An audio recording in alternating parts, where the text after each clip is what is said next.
Alrighty, guys. Welcome, everyone. It's that time of the week. It's the best 2 hours of gaming at all. We've got a special episode today on the War Room.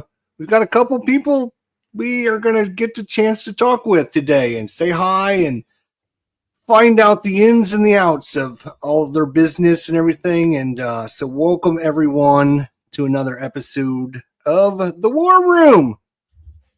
So, yeah, the crowd's going crazy. I can hear them. I can hear them going crazy. That's for sure.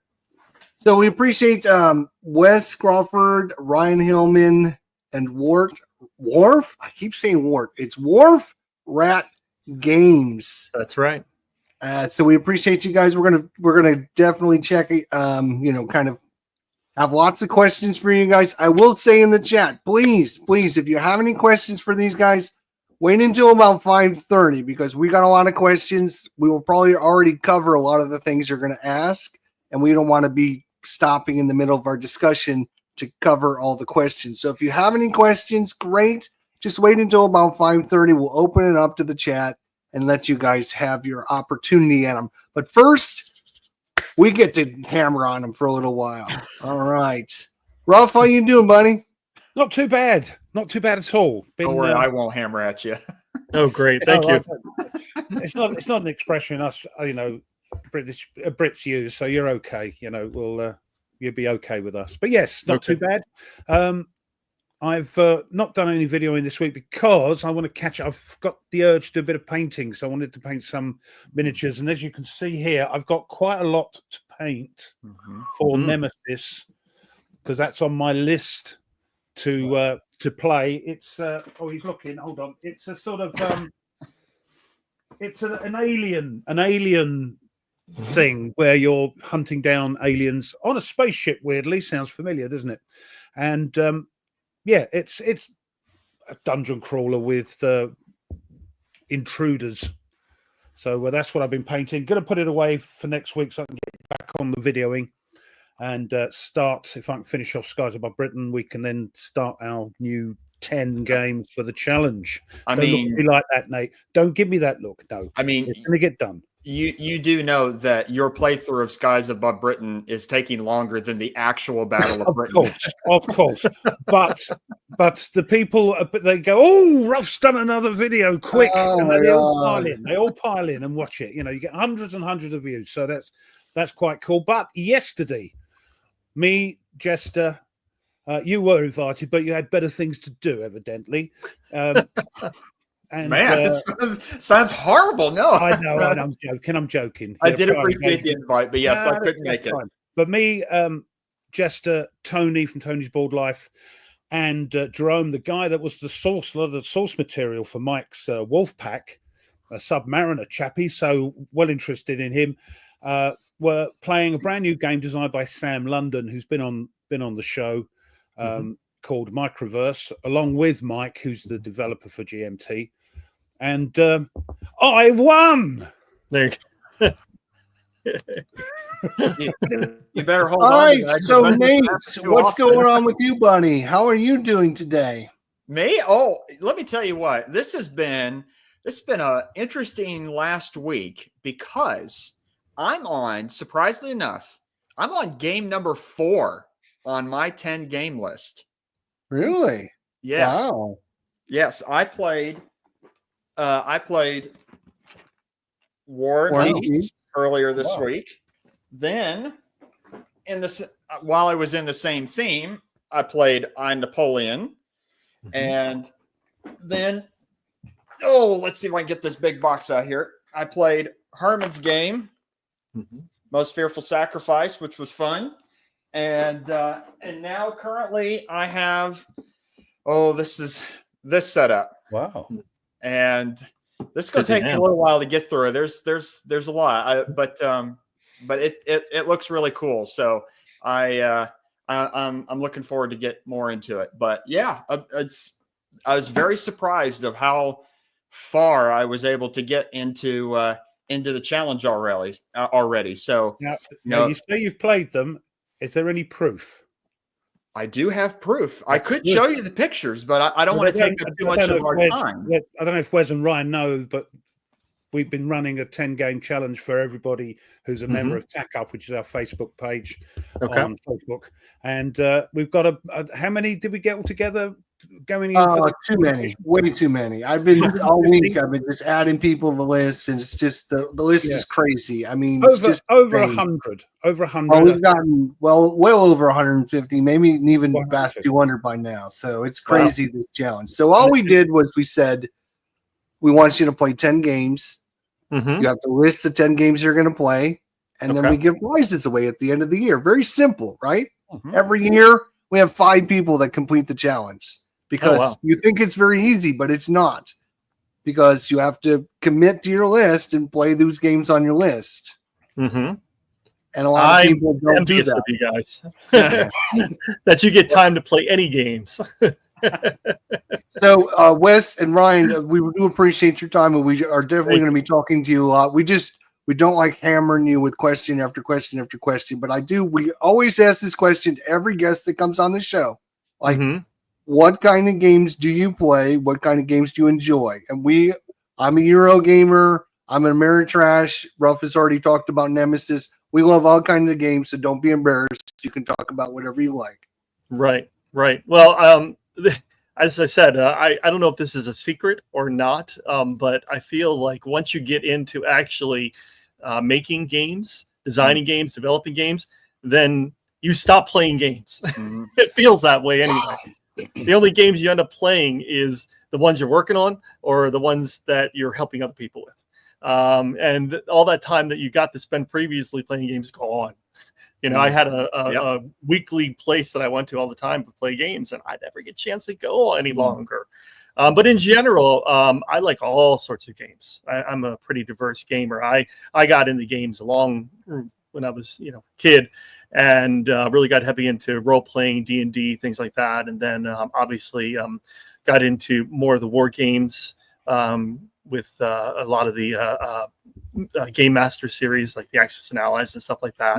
And then obviously Avalon Hill was a big influence. You can see I got a nice picture of Baltimore behind me, and that's because I'm from Baltimore. I live in Baltimore, and obviously Avalon Hill is in Baltimore, or was in Baltimore, not anymore. So it was just part of our life. Avalon Hill games were everywhere when we were in Baltimore, so we played those a lot. And then I got out of gaming for a long time, just, stuff with my wife periodically and friends, poker, things like that, hearts, card games. And then I noticed that one friend I had in high school was playing a lot of games. I saw it on Facebook. He was playing a lot of games. And a couple friends I had from elementary school that I used to play games with, they were playing a lot of games. And it's like, what's going on? All these people are in games again. What's going on? Is this popular now? And so I got invited to, join him for some game nights and really diverse types of games. I wasn't really playing a lot of war games at that point, but mostly Euro kind of games, Ameritrash games, things like that. Some mass market games. And then my friends that were really into wargaming back in grade school, they invited me to play some games, and we started getting back into war games. And then that's how I ended up starting designing war games as well, once we got back into it.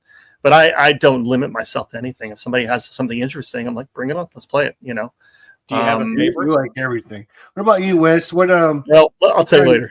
What kind of games do you enjoy playing? Well, I'm going to go back to my beginnings too, since Ryan did.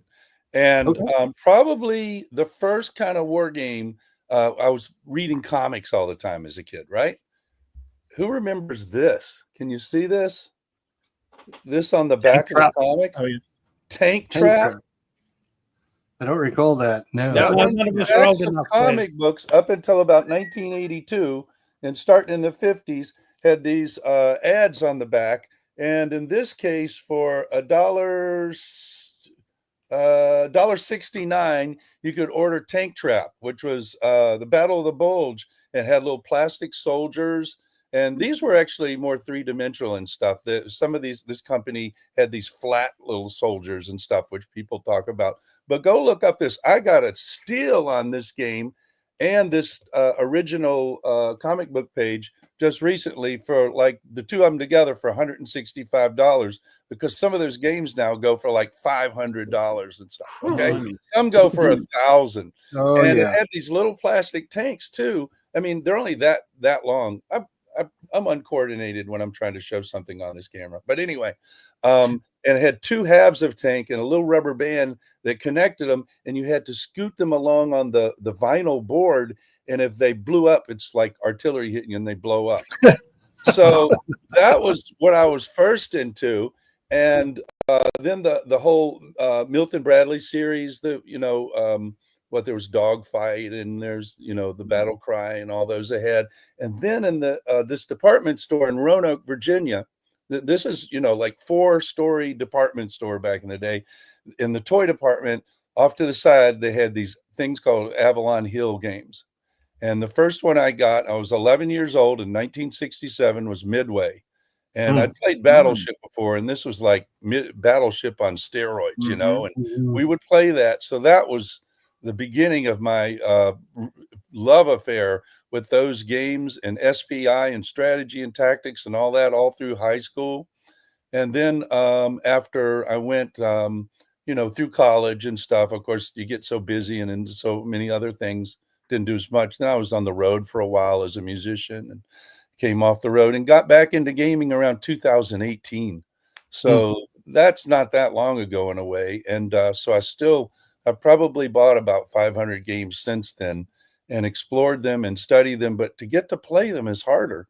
But I think I like the war games for sure, the conflict games I don't mind. They can be hex encounter, or they can, have some Euro kind of influences. I really like that too. I like to see new mechanics that can explore the actual, dynamic of the situation, of the conflict. Nice. Nate, were you asking something? And I'm sorry, did I interrupt you? What both of y'all's do you have a favorite game that you just played over and over again? You can just pick it up and just start playing it, and it's just a good time. It's just fun. Right now, that would have to be the Pursuit of John Wilkes Booth, because we've been you can't see your own game. Sadly, it's coming out in February with Blue Panther, and we better have it right. That was seamless, Wes. That was wow. Yeah, and you can't say your own game. Oh, you can't say that. Nate, I can't believe you actually just said "yeah all." Well, I mean, he's getting back to his southern roots now. He's getting back to his southern roots. Yeah, I was born in the South. Well, what do I say? Why is that? Speaking of which, John Wilkes Booth, right? Sure. The person that assassinated President Lincoln. Why do we find that story so interesting? Why is that? I mean, throughout history, everyone has talked about it. You can go to Philadelphia and you can see where he was supposedly killed. There's still a plaque. It's out in the middle of nowhere. I don't know if you guys have ever been there. You mean Virginia, not Philadelphia. Oh yeah, whatever. Yeah, somewhere else. We seem to be fascinated by. Went to Virginia. Yeah. We seem to be fascinated in general by anyone who has assassinated or tried to assassinate presidents. I mean, just as you know, the other day, all that material was signed to be released, right? About the JFK assassination. So we seem to be just constantly fascinated by these in general, and obviously lots of interest in Booth, really in this area, but even throughout the country. I mean, definitely a lot of interest in the Baltimore area, given that he's buried here and his family was from just north of here and all. And obviously lots of interest in Virginia because that's where it all ended. My interest in Booth is a little bit more personal because I actually have personal family connections to Booth. And I'm going to struggle with the connection exactly, but it's the Weaver part of my family, which is one of my distant grandparents. They were the undertakers of the Greenmount Cemetery, which is where Booth is buried, and all of his family's buried there. And so one of them was hired by the Booth family after Booth was dead, and he was in D.C. I believe he was at either buried or his body was at the Navy Yard in D.C.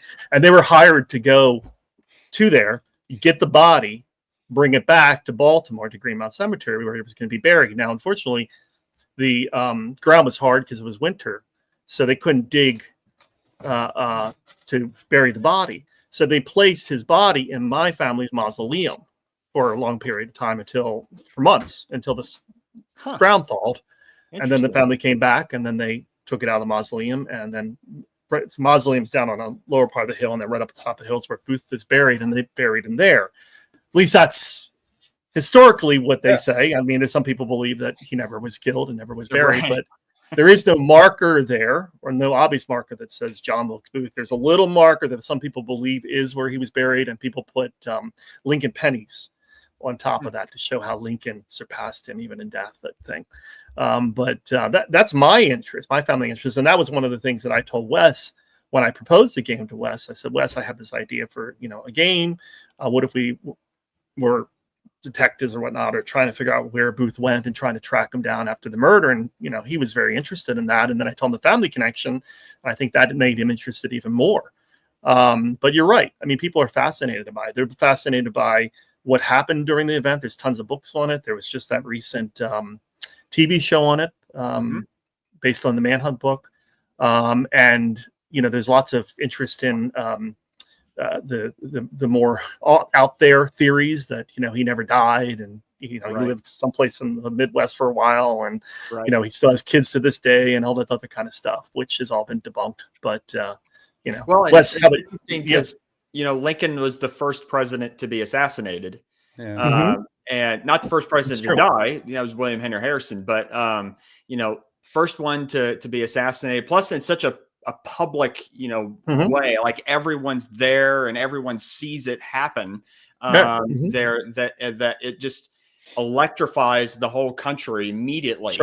And so it's a fascinating story, because I didn't know your family connection. That makes the game more interesting. And wasn't there a connection between John Wilkes Booth's father and Abraham Lincoln's father? Now, I'm trying to remember the exact story that I heard, but it was something like Abraham Lincoln's father was going at a, I don't know if it was something was going to hit him, and John Wilkes Booth's father pushed him on the way or something like that. No, that was a train. A train. Was it a train? Okay. Let's see. Lincoln's son saved. Wasn't it Booth? Was it Booth's father that he saved? Yeah, maybe. Is it? There's another connection. Yeah, if you go back to history and look at it, it's weird how, and then all of a sudden, 30 years later, his son kills the other son. Yeah, it was crazy. His father was an actor, and he was a big Shakespearean actor, and so was Booth. I mean, the other fascinating part about this story is it's sort of similar to if Brad Pitt, killed a contemporary president, and I mean, it's that bizarre to them back then. We just think, oh, he's an actor. He was a big actor, a big draw. So that's interesting too. And another thing about Ryan's story, when they first brought Booth's body back to Washington, they pretended to throw it off a ship, so that they didn't want him to be martyred. And that's when they threw him off a ship. But then what they really did was put him down in the Navy Yard in an obscure location. And that was a big part of that story. But the story is fascinating and has implications to today, if for Reconstruction, for so many things that happen. And I think that's why it's fascinating, because it's still what happened there is a part of our DNA. And, and of course, I always love I love the sort of conspiracy connection where people draw in those, like you said, they think that he survived, but also I found the funny sort of correlations that people drew between Abraham Lincoln and John Wilkes Booth and JFK. And the different days and where things happen. It's it's interesting now. Like, obviously those two aren't connected at all, but yet people are trying to find some sort of correlation between different things. Before we go on any further, this is fascinating. And wasn't mud something to do with it as well? Or am I talking about? That's yeah. His name is Mud. Yeah. Just we need to say hello to everyone. We've got 60-odd people in the chat. Okay. So, Hello. We want to say hello to everyone as well. Sean and Dragon X, what's going on?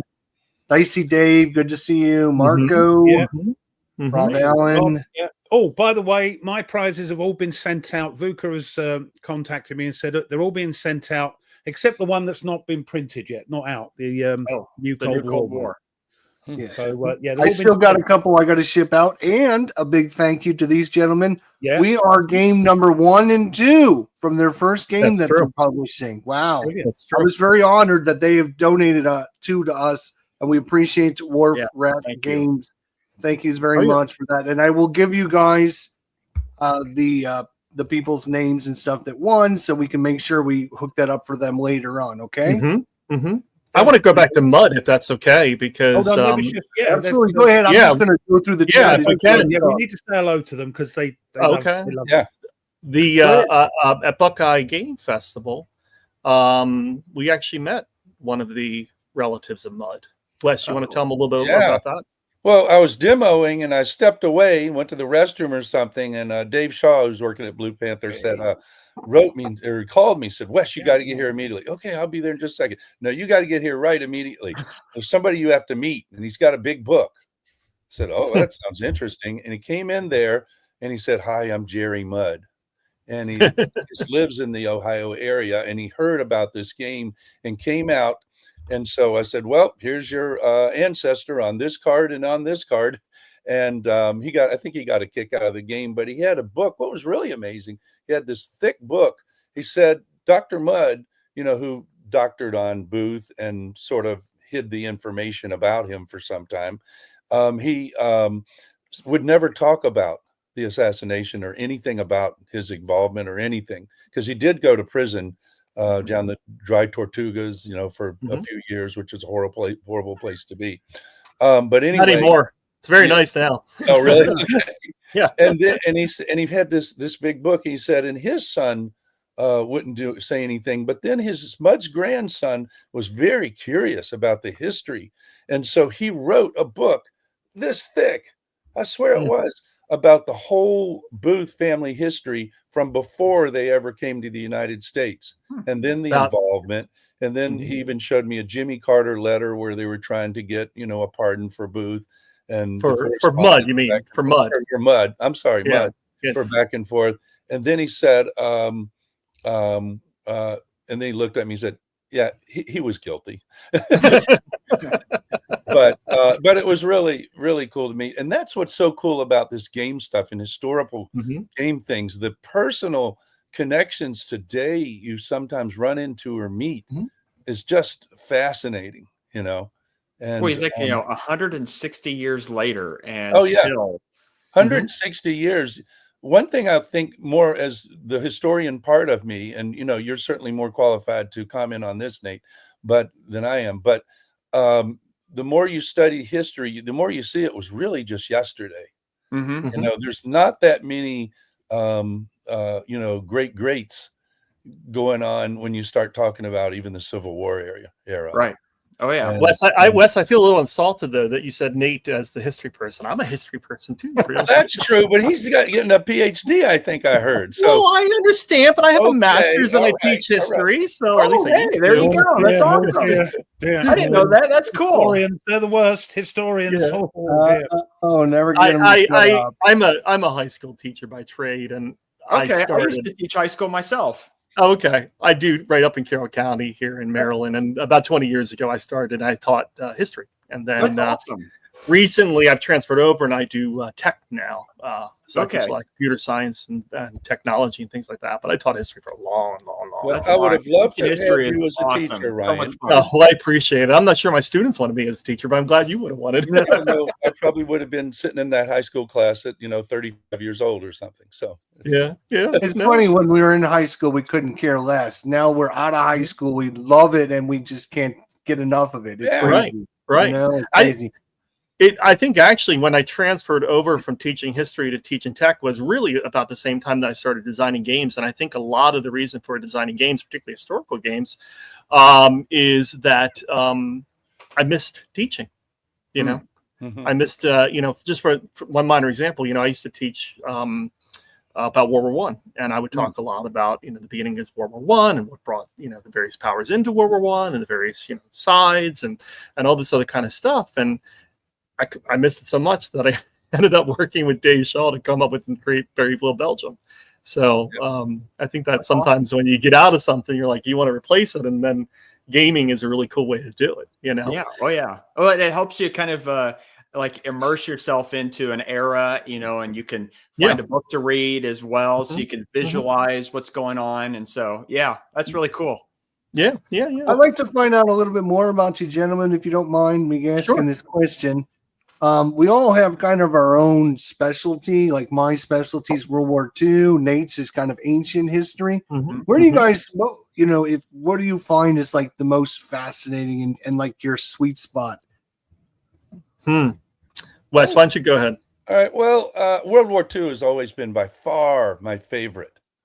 But now my first 3 games that are going to be out, along with Ryan, The Pursuit of John Wilkes Booth, which I consider the final chapter in many ways of the Civil War.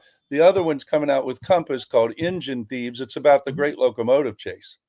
And then the other one after that, probably with Compass at least, will be the Confederate raid on St. Albans, Vermont, which if you didn't know anything about that, it's a fascinating story. And so, wow, all of a sudden I've sort of, for whatever reason, dived fairly deeply into the Civil War, but not the big battles, more of the covert raids and things like that, which I think are way underrepresented in gaming. Oh, yeah. What about you, Ryan? What? Well, actually, interestingly enough, my specialty I haven't made a game on yet. My specialty is actually ancient. Nate and Ryan are just going to start them off. I mean, I got all these ancient history books over here. So okay, so I have a degree in ancient studies from University of Maryland, Baltimore County, and then briefly went for a time to University of Maryland College Park for art history, specializing in Bronze Age Greece. So Middle Bronze Age Greece, particularly. Very cool. And so that's actually my specialty, but I haven't actually done a lot of that. And I did teach some ancient in school, but you end up focusing on lots of other areas. Things I find interesting and cool. I've always thought the Civil War was cool. I love teaching Reconstruction, actually. We were just talking a minute ago about Lincoln and what would have happened if he wouldn't had died. That's one of the lessons we used to teach. Comparing Lincoln's plan for Reconstruction with the radical Republicans and that sort of thing. So I love that period. I love World War One. I've always been much more fascinated in World War One even than World War Two. I do like British history as well. Love studying that just to kind of get in there. Even though my specialty was Greece, I do like it. We were there in the Bronze Age, so we would have been mentioned when you were doing yes, that. Yes, and I did study quite a bit of that, But I have a diverse interest. I mean, I remember in art history and archaeology in school. I mean, we were studying everything from Nigerian art and archaeology to modern Chinese woodblock printing. It was like all over the board, what we were studying. And it was very cool. Did a little bit of work on late Roman and Byzantine mosaics for one of my classes. Did work overseas, archaeological work at a site called Caesarea Maritima in Israel. Actually was very fortunate enough to be in the pit, in the dig when we discovered, actually I discovered it, I found it. I was one that first saw it, a late Roman Byzantine mosaic, Figaro mosaic, which is really cool. It was amazing. It was one of those situations where we didn't know what was there, and the person who was in charge of the pit, charge of that part of the dig, said, "This area, just clear it down. Nothing's there." I said, "Okay, that's fine." So I just started digging down, and I got like 3 feet down. I noticed that I was starting to hit some charred material, and then I was starting to hit some glass mosaic, just not figure, not like just like random colors, like glass mosaic, and then some more material, and then I actually hit the mosaic that was on the floor. And so what I realized was this was a really cool structure, and I don't even remember what the structure was, where it had glass mosaics all on the wall and this beautiful figural mosaic with very traditional type with amphoras, with vines coming out of the amphoras forming medallions, and then these figures in the medallions, which was very popular in that part of the world. So it was really, really a cool thing. And so then we uncovered the rest of it and exposed it for the first time. And it's actually a tourist destination now. People go to see this. Of course, we got none of the spotlight because across the way at the other part of the dig, they found gold. As soon as you find gold, it was none of those deals, when it, I would have been far coins. more interested in your find because late Roman is my area. Okay. So yeah. It was a great experience because we had a lot of time to study really the whole area of that part of Israel and get to see all the late Roman sites. So very cool. That's awesome. So let's talk a little bit about Wharf Rat Games. Sure. Sounds good. Just talk about like some release cycles you're looking at, people you're talking with. Sorry, Joseph, just where did the name come from? I was going to ask that. Yeah. My wife actually. Is that what you call your wife? Terrible. I know it's a terrible thing. She doesn't appreciate it, but no. I mean, we were really digging around trying to find a name for the company, and we had a couple different things that we wanted. We wanted it to be a little irreverent. We wanted to have some connection with Baltimore because the company is based in Baltimore. It didn't necessarily have to have any connection with historical gaming or anything like that. We just wanted, something interesting that would catch people's attention. And we tried lots of different things. We looked at the different different names of Baltimore. It could be Charm City Games or Mob Town Games, or all these different names for Baltimore, and Clipper City Games. I mean, these are all different things that Baltimore is called.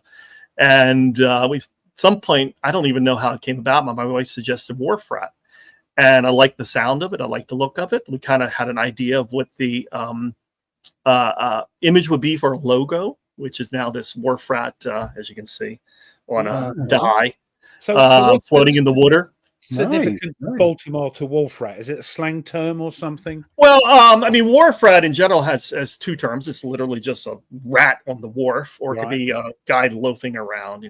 He's a wharf rat. There is actually an image at a museum that I used to work at here in Baltimore called the Walters Art Museum of a wharf rat, a guy walking on the docks of Baltimore. Working, you're saying, right? No, he wasn't working. He was just kind of. What you're saying is you're going to make games while you're laying around not doing any work, is what you're saying, right? Well, yeah, they're just kind of guys that lay around not doing any work, and that's what he was doing on the docks, laying around not doing much. And there's an artist that drew that. But in general, Baltimore is a little bit proud of their rats. It's kind of a strange thing, but we are. We have little. There's a very popular bumper sticker of Baltimore that says, it's a picture of a rat. And we have lots of rats, and we're very proud of them for some reason. So I don't know. We have this connection now. Love to have been in that meeting. What should we have as the symbol of our area? A few hundred people have died of bubonic plague. Let's call it Wharf Rat. Yes. I like that. Yes, that's what we're going to go with. So, but it gets people's attention, and we really we have a nice mascot here of a rat. We don't have a name yet. We're going to have to host a contest and name the Wharf Rat. But he'll be at all our conventions. And we can hook you up for that. And our show is called the Rat Chat.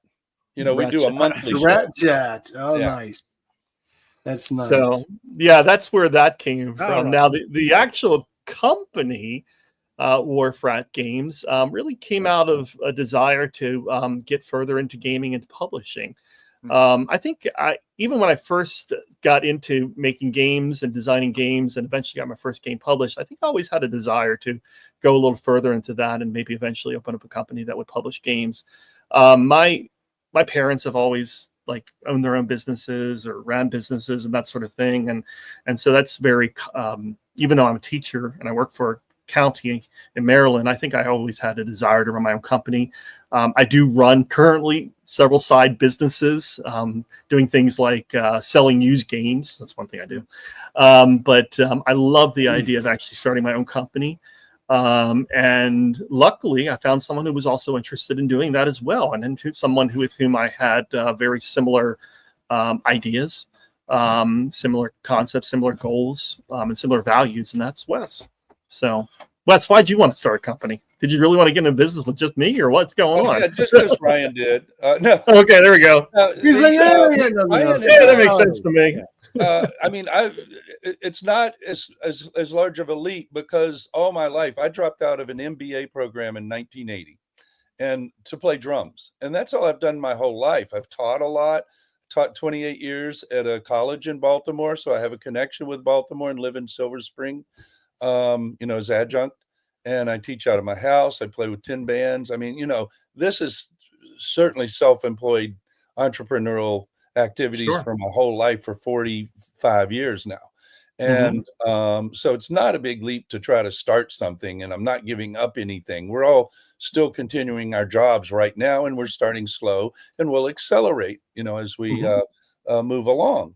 So that part, but just to get the control of having games come out the way you want to, and not saying that working with companies, it doesn't do, that too. But this is, from the get-go, figuring out what we want to do together. And the big thing was I started doing my games at first around 2018 just to, hey, I want to do it. I can go on the Game Crafter. I can have something sitting on my shelf and feel like I have something tangible in there to do. And so I was hiring Ryan, some other people first, but then Ryan, because he really got it, what I'm trying to do, to prototype and to do all the graphic arts and all that.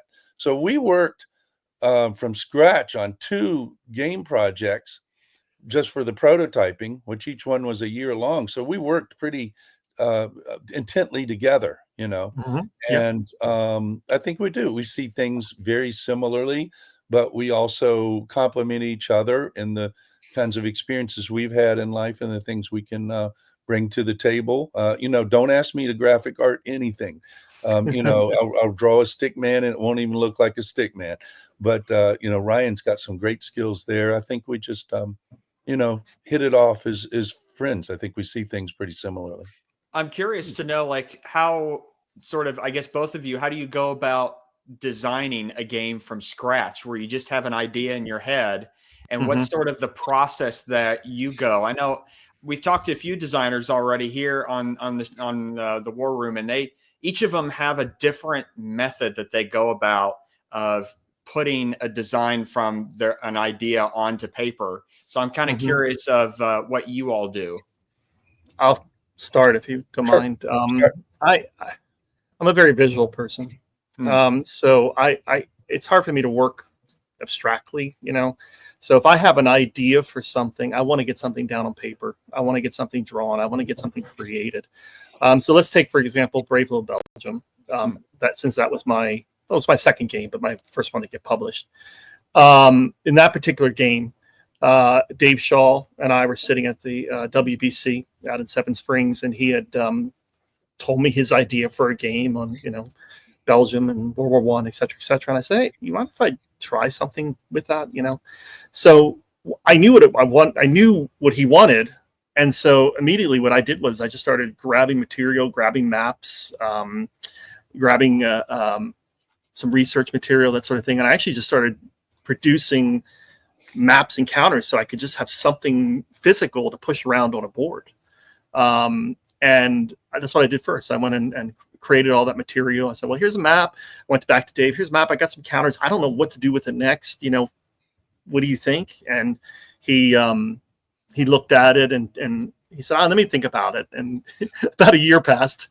I didn't hear anything. So I went back and said, hey, Dave, what's going on with that? And he said, I haven't had time to do anything with it. I said, well, let me try something, And so then I tried to take that graphic material that I had and start applying some of the concepts I had. So I started looking at order. I already had the order of battles, but I started looking at strengths of some things and some of the historical events and timelines and that sort of stuff, and trying to peg it down and create something and come up with some basic rules just enough that we could put it onto a table and again push something around. And we did. We had something. We printed it out, moved it around, and that was a huge disaster. Didn't work, but there was some basics there that kind of worked.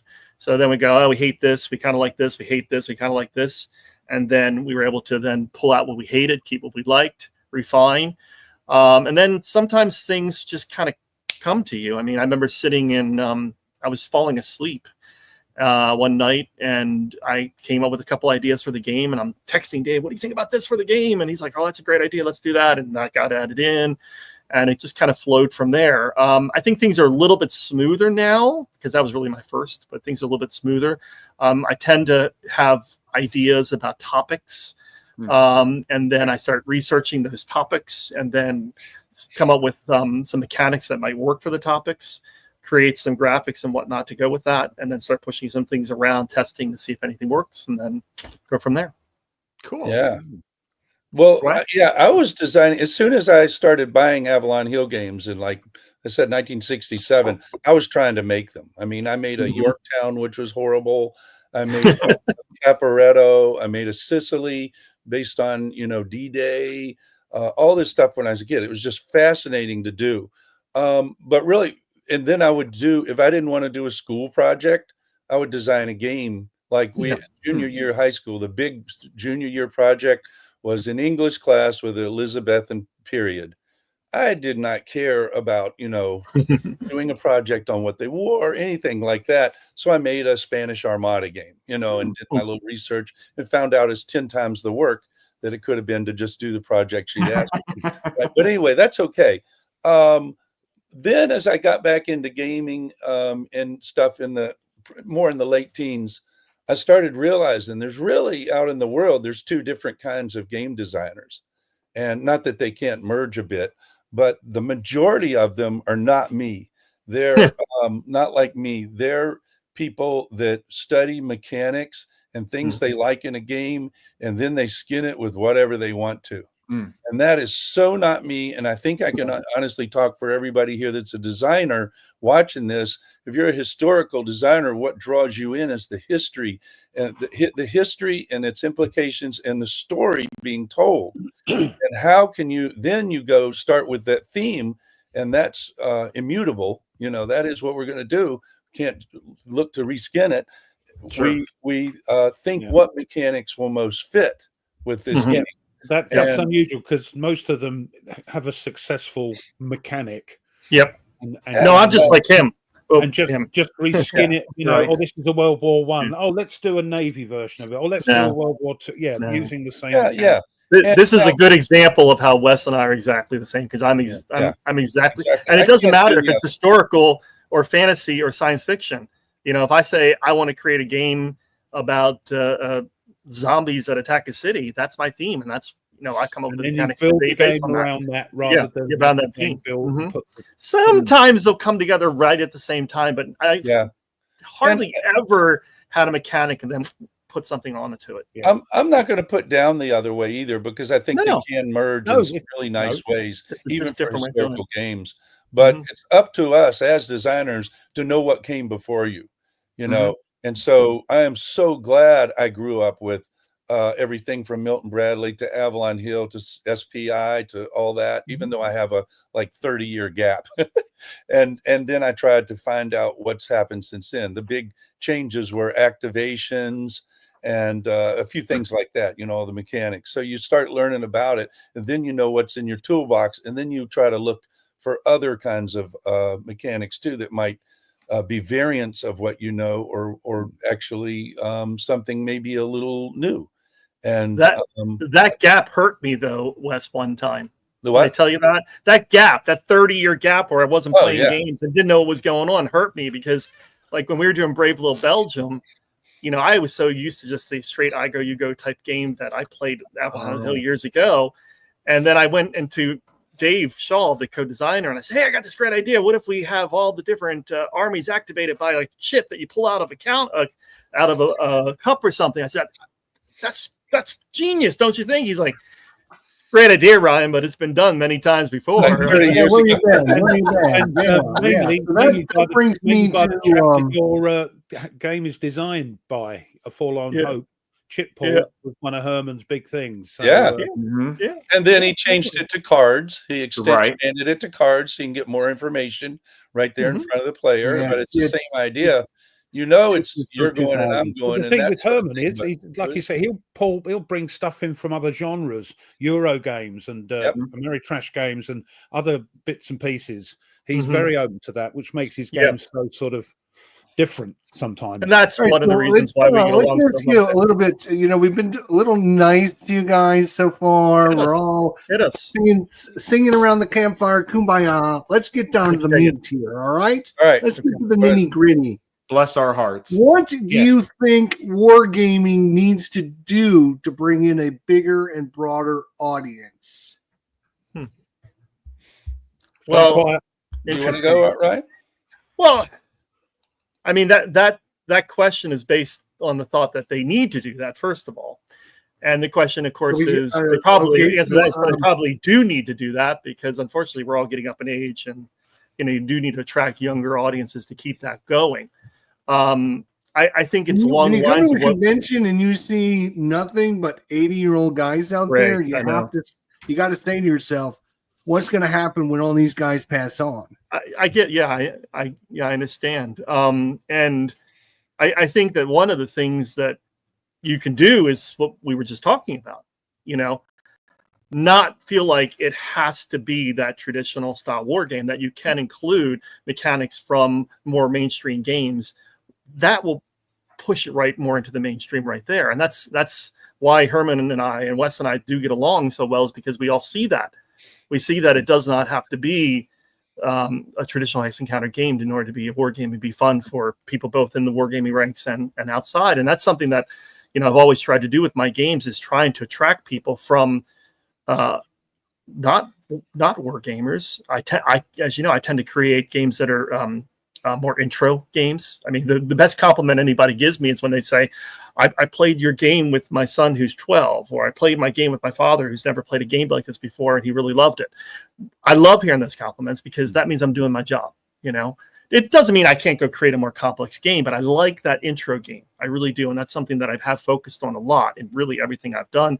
And I think a lot of what we're planning with Wharf Rat is that we want to have games that are not too complex. That's one of our goals. We want games that are really 90 minutes or less. We want games that are going to a wargamer will love, but will attract a more mainstream audience. We plan to create games that are top-notch quality, but when you look at it, it's not like, because that's criticism you hear a lot from mainstream people, mainstream media, mainstream players. Oh, that's a war game. Look, you can tell it doesn't have as nice of this, it doesn't have a nice of that. Look, those things are really small, et cetera, et cetera. And we're really trying to fight that with what we're doing. So, we're looking at creating high quality materials, addition of miniatures, counters that are 3/4 inches, a 3/4 inch, something like that size. No half-inch counters. No half-inch. I don't even want to do 5/8 if I can help it. Yeah, Greater tactile experience is greater. Are they pre-rounded? Are your counters pre-rounded? That would be one of my goals as well. Okay. No cutting. I No definitely like to hear that because thicker, nice counters, not cheap papery counters, manuals that are nice quality paper, cards that are nice quality, high quality. I mean, we want to be, as a company, producing games that when people look at it, they go, you're not trying to meet the top. You are the top of what the quality is. I think you are rivaling these other big companies out there, even in the mainstream market. And that's what we're trying to do. And we're not hurrying, as you can see. I mean, we're only working on 2-inch counters. Sure, why not? And there will be there might be some 2-inch counters in Forlorn Hope because we're gonna have some terrain. But we're not trying to hurry this. I mean, we're trying to focus on one game right now at a time. Test one game, play one game, make one game, make it the best quality game that we can, and then go to the next one. We've only signed one game right now with one designer, Herman Luttman of Forlorn Hope. That is it.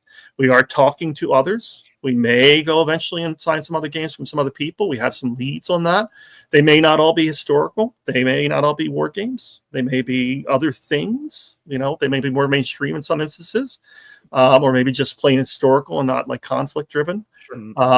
So there's a lot of different possibilities, but I think that what we're doing is part of that. And one of our goals at Wharf Rat is that we're not here to we want to be the best, but we don't want to necessarily compete and try to drive everybody out of business. That's not what we want to do. We want to support all the other companies in our business as well. We want to build the we want to build that community industry. So and we do that all the time.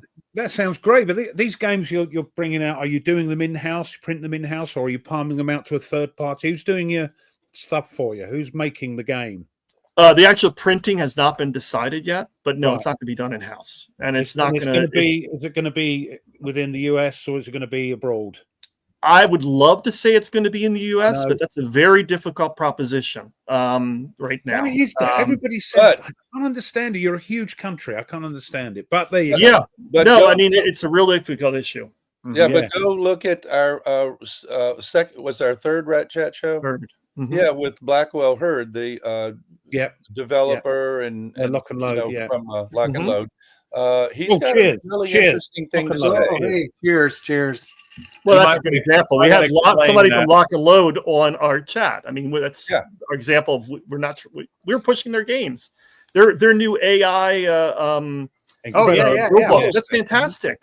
You know, we want to do that. But Blackwell Hurd and West Helm had some really great ideas about printing. Oh yeah. He's got a plan in place according to what he's telling everybody on our show, as of this spring, to bring manufacturing for a decent cost to the U.S. Yeah, and David Heath, the owner of Lock and Load, that was his biggest thing, trying to get it printed. He couldn't get it printed in the States. He was driving him mad. That's the thing he wanted to do. Yeah, so, he did do some to see what he says, how he can do it. I'm not going to go and speak for him, but David did do some experimentation, I know, with print on demand, and he has since turned that over to Blue Panther, and they're doing that now. The game we played live, one of his games, they wanted me and Tony to play it live with Evan. Wake Island was originally that's one of them, and now it's been palmed out to Blue Panther. Yep. Blue Panther is doing this, and Blue Panther does an amazing job. I've done a lot of development work with Blue Panther and done a lot of work with them, and they do an amazing job of print on demand. And what Steve at Blue Panther is able to do has been increasing in quality. Yeah, I was just going to mention them. There's the guy we got on next week, Thomas Van Hare, the owner, the publisher. He's great. Whoa! It's done through Blue Panther. Yes, everybody uses them. Yeah, they're great. And they're adding new things. I mean, he's experimenting and trying with mounted boards and card producing and lots of other really cool things that he's experimenting with and trying to see what he can do. I mean, the whole thing that he did with the canvas. Putting it on canvas was a really cool concept. There are printing companies in the United States. I don't want you to think there aren't. There are. There are, but printing companies. They just couldn't do it for price as well. Well, you have to be Hasbro. You have to be one of these big companies and be printing Sorry or something like that to be able to afford it. I mean, and there are some instances where the more niche gaming has made its way into these. I mean, I know, for example, Wingspan, I believe, was printed at the company in the US, at least one version of it. But most of the companies 7 million copies of that too. Exactly, and they can do that. Most companies of our size, they have to go to China primarily. There are companies in Poland. There's companies in Vietnam. There's companies in I think I even heard of India and Egypt and some other places. And so there are places you can go to if you're only going to be doing 500, 1,000, 2,000, 3,000, 5,000 copies. So we are currently looking and trying to find what's going to be the best match to make the highest quality that we want to do, and still be able to give it at a price that's affordable. I mean, Blackwell has come up with this concept, but even he says, I can get the materials, I can do it. It's going to be a little bit more expensive than China, but it's not going to be double the price. And then you save on the shipping. It's such a barrier for our games, our war games especially, not so much board games, like Simon and other, got no problems at all. But the smaller war game companies, that's their biggest barrier, is A, getting the blooming thing printed, and B, the shipping costs, and it's getting it to people like you. Because we miss out, unless it's brought into. We've got Second Chance Games over here, so if they reach out to you, we'd like to, we'll be reaching out to them, I'm sure. And you two can work it out so we can get the games. And that's going to be something we need to look at, is how do you get it overseas? And unfortunately, things are tightening. I mean, it's not just shipping, possible VAT costs, things like that, but in the EU, they're cracking down on the labeling and testing of the games. So you used to be able to get away with just putting like 14 plus and saying age is 14 plus, and then you were fine. A pretty deal. Now they're cracking down and saying, no, you have to get every game tested to determine, is it a danger? Is there hazardous materials, all that other stuff? It's not cheap. No, every game that you put out's got to be tested, and it's thousands of dollars just to do. Send them all to us. We've left them. Send them all to us. Well, that's true. Send them, but you want to. I mean, we got a game coming out, A Forlorn Hope, World War One. Obviously, it's going to have some interest in where Rough is, but it's going to be obviously in the mainland as well. In Europe, it's going to be. You talked about doing some the Kickstarter with the Forlorn Hope later this year. Is that an avenue you guys are going to go down when you're promoting new games? Is use the Kickstarter avenue? Crowdfunding in general. I don't want to say Kickstarter. Yeah, because I don't know that we're going to use Kickstarter. That or GameFound. GameFound is a better. GameFound, BackerKit now does it. They do a good job. GameFound seems to do a good job. Kickstarter does a good job. Kickstarter is still the biggie. If you want to get the most exposure, that seems to be the place to go. But there's some cost differences between that and some of the others that make it more affordable to the others.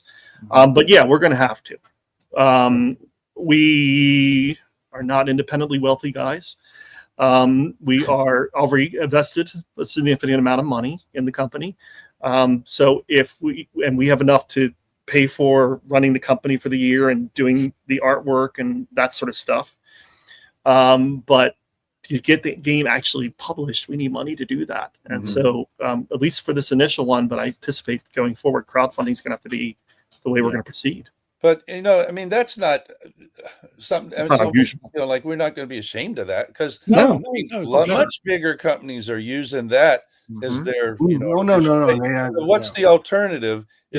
Is a P whatever system, and that, if we did that, and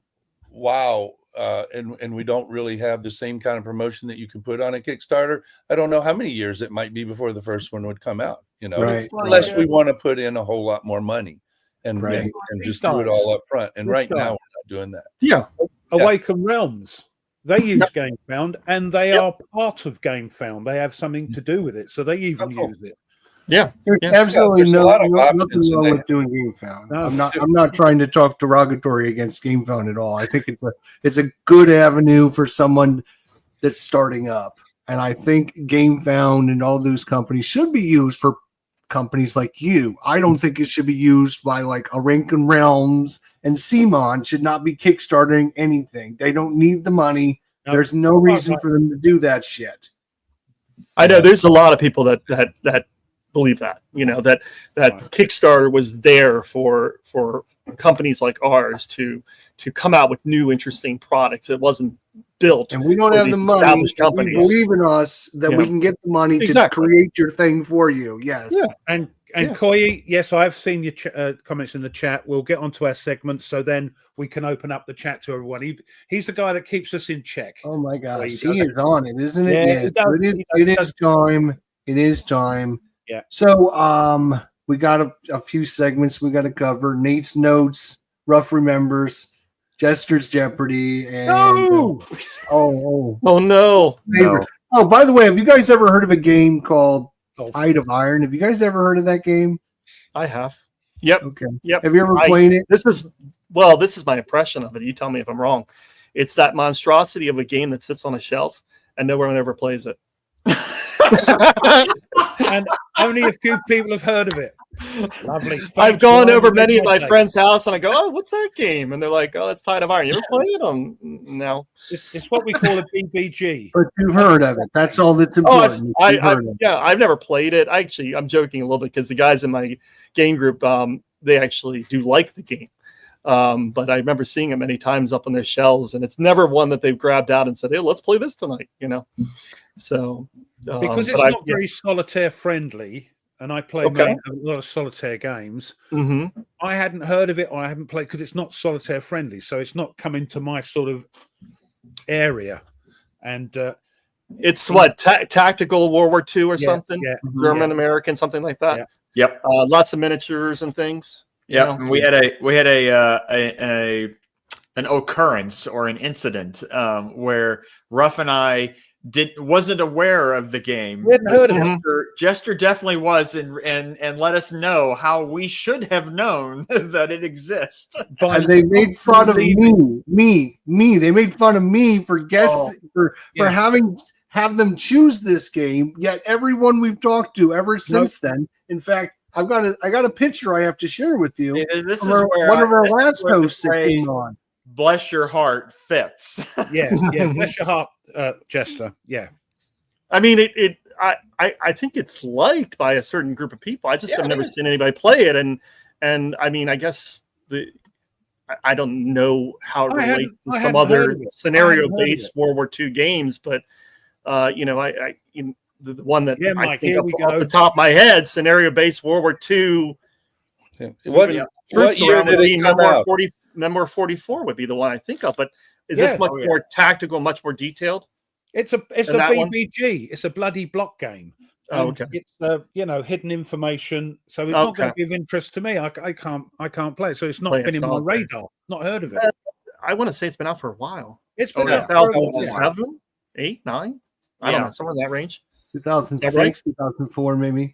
Yeah, it's been a while. Anywho, as long as you've heard of it, that's the main point. Anywho, so I can check that off on my list of things that we talked about.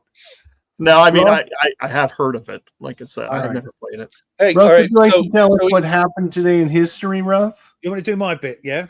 Yeah, let's do your bits. Okay, again, not a tremendous amount going on for some reason.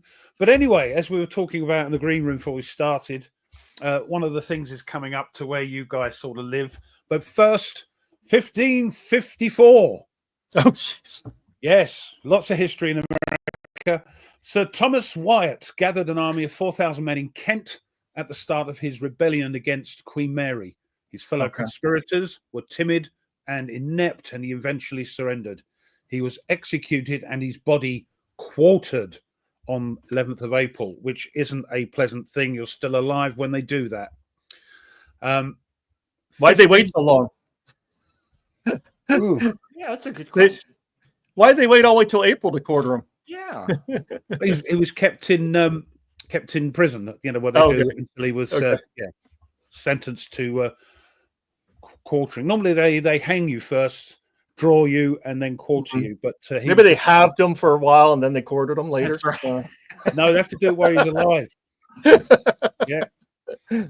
Anyway, 1585, Walter Raleigh is knighted shortly after renaming North American region Virginia. Oh, there you go. In honor of my home state. Huh? My home state. It's what that, and you can thank us and specifically Sir Walter Raleigh for naming your bit of America there, Virginia, in honor of Elizabeth Virgin Queen. Huh? The Virgin Queen. Yeah, in honor of Queen Elizabeth I, the Virgin Queen. So would you want to be named after? Anyway, that happened today. 1765, Port Egmont, the first British settlement in the Falkland Islands, near the southern tip of South America, is founded and is named after John Percival, the second Earl of Egmont, who was the first Lord of the Admiralty at the time of its founding. I'm trying to find American history. I can't. Don't moaning. I can't. Oh, look at the ticker tape. No, I was reading the ticker tape. I didn't see that. God save the Queen. Yeah, but I'm sorry, it's the King now. At least get it That's right. King now. The finished 1918, the Finnish Defence Forces, the White Guards, are established as the official army of independent Finland, and Baron C.G.E. Mannerheim is appointed its commander-in-chief. And if you know your World War II and Finland, that's the man up to Second World War was still in charge of the Finnish forces. And there's a coin game on Finland after World War One. Yes. What's it called? All bridges burning. That's the one. That's the one. 1932, the Second Sino-Japanese War. The Chinese National Revolutionary Army begins the defense of Harbin, and it occurred at the beginning of the Second Sino-Japanese War as part of the campaign of the invasion of Manchuria